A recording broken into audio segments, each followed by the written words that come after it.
자, 두 번째는 뭐 아까도 살짝 이 통신주 이야기하면서 나왔던 건데 방산주를 또 봐야 되겠습니다. 방산주가 최근에는 또 약간 쉬고 있는데 방산주의 모멘텀 저희가 다시 봐야 될까요? 종전에 대한 이야기, 근데 또 이란에선 또 지정학적 리스크 나올 수 있다, 뭐 여러 가지 이야기들이 있는데. 좋습니다.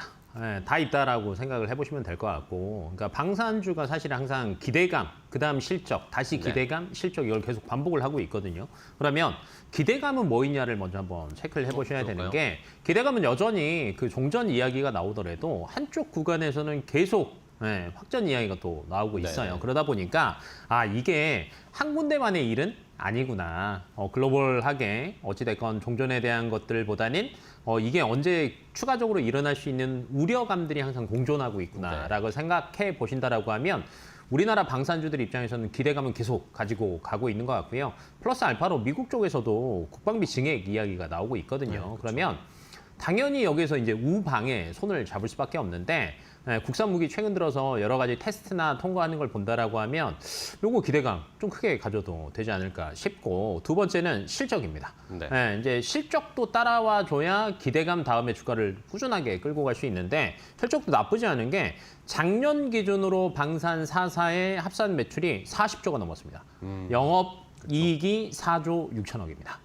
근데 이게 올해 기준으로 해서 50조 돌파 예상합니다. 그러니까 퍼센트로 따지면 20%가 또 업사이드가 열리는 거거든요. 그럼 이제 이걸 뒷받침하는 게 수주 잔고인데, 4년 전에 우리나라 방산 4사의 수주 잔고가 12조 정도밖에 안 됐어요. 네. 근데 4년 동안에 수주 잔고가 51조로 넘어 올라갔습니다. 4배 이상 늘었다는 거고요. 연 100% 이상 성장했다라고 생각을 해보신다라고 하면 앞으로도 충분히 더 가지 않을까라고 예상이 되고 있고요. 플러스 알파로 최근에 뭐 올해 초에 캐나다 이슈 있었죠. 네네. 잠수함 수주전 관련해서 최우선 협상 대상자가 아마 올해 상반기 정도에 결정이 날 것 같은데, 제가 예전에도 아마 그 잠수함 잠깐 비교 한번 해드렸는데 저는 나쁘지 않을 것 같습니다. 그래서 잠수함에 대한 기대까지 가지고 간다라고 하면 나쁘지 않고요. 근데 저희가 항상 좋은 얘기만 할 수 없으니까 네네. 앞으로 방산주 볼 때는 체크 포인트는 하나는 필요한 것 뭐죠? 같아요. 어떤 걸 보셔야 되냐면, 첫 번째는 이 친구들이 얼마나 현금을 잘 가지고 있는가를 체크를 해보셔야 되는 게, 워낙 나라별로도 이슈들이 굉장히 많고요. 어떻게 대응하느냐, 공급망 어떻게 대응하느냐가 가장 중요하거든요. 그러면 결론은 돈이 많아야 됩니다. 그래서 수주를 많이 받는 것도 중요하지만 현금 흐름을 얼마나 꾸준하게 차곡차곡 가지고 있느냐도 한번 체크해 보시면 좋을 것 같고요. 미국과 유럽에서는 아마 돈은 꾸준하게 써야 된다라고는 생각들을 하고 있을 거예요. 그럼 이제 여기서 이 나라들의 고민은 뭐냐?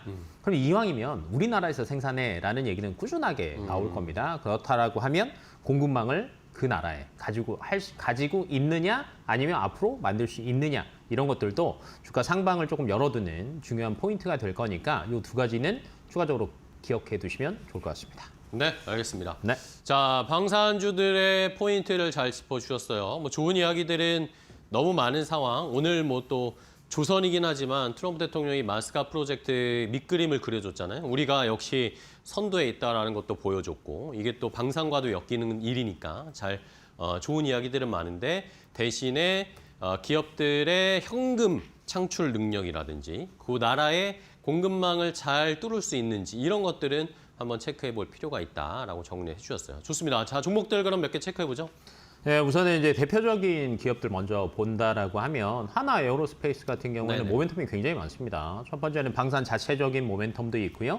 스페이스X 상장에 대한 우주 모멘텀도 있고요. 그다음에 엔진 사업부에 대한 기대감들도 여전히 남아 있거든요. 그래서 여전히 돈 많이 번다라고 생각해 보시면 좋을 것 같고, 근데 이제 주가 상승은 기대감이 플러스 알파 돼야 되는데, 눈에 조금 크게 그려지는 기대감은 사우디랑 루마니아라고 생각해 보시면 좋을 것 같고, 사우디는 20조 원 규모.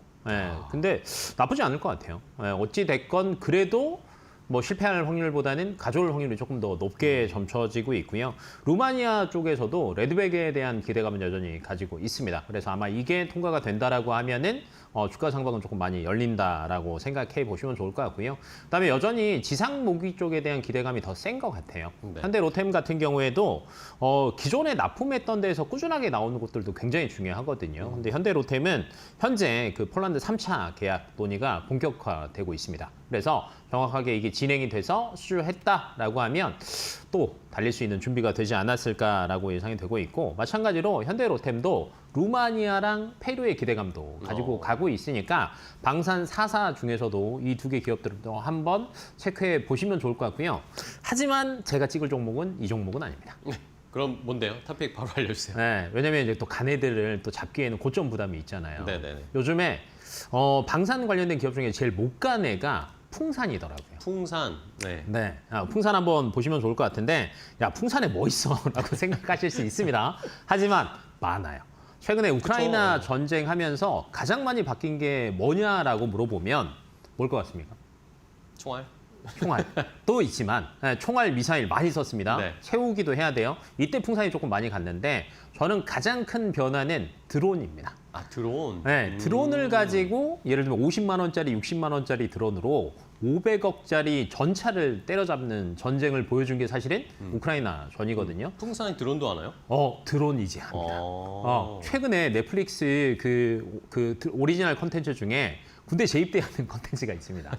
네, 뭐 누군지는 이제 얘기는 안 하겠지만 그 사람이 군대를 재입대해서 새로운 보직을 저는 봤어요. 뭐가 있냐면 드론 운전병. 드론병. 네, 드론병이 있어요. 그러니까 최근에 군대에서도 이쪽에 대해서 굉장히 많이 하고 있는데 사실은 그쵸. 드론은요 누구나 만들 수 있습니다. 그렇죠. 중국산 부품 가다가 싼 거 만들면 되거든요. 근데 드론에 달려있는 폭탄, 가서 결론은 던지고 오건 부딪혀서 터트리건 이걸 해야 되는데 풍산이 요걸 잘합니다.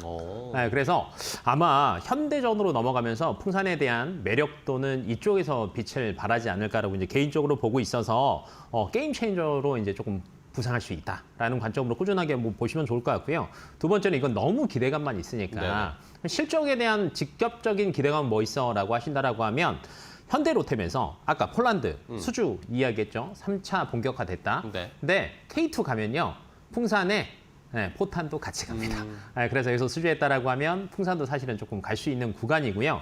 가격적인 매력도도 최근에 11만 원 초반에서 딱 다지고 있습니다. 좀 쉬고 있네요. 네, 그러면 이제 여기가 조금 뚫린다라고 하면 고점이 17만 원이었거든요. 35% 정도 현재 떨어져 있으니까 회복하는 데는 문제가 없지 않을까라고 이제 개인적으로 보고 있어서 1차 목표가는 17만 원 정도까지 보셔도 좋을 것 같습니다. 네, 알겠습니다.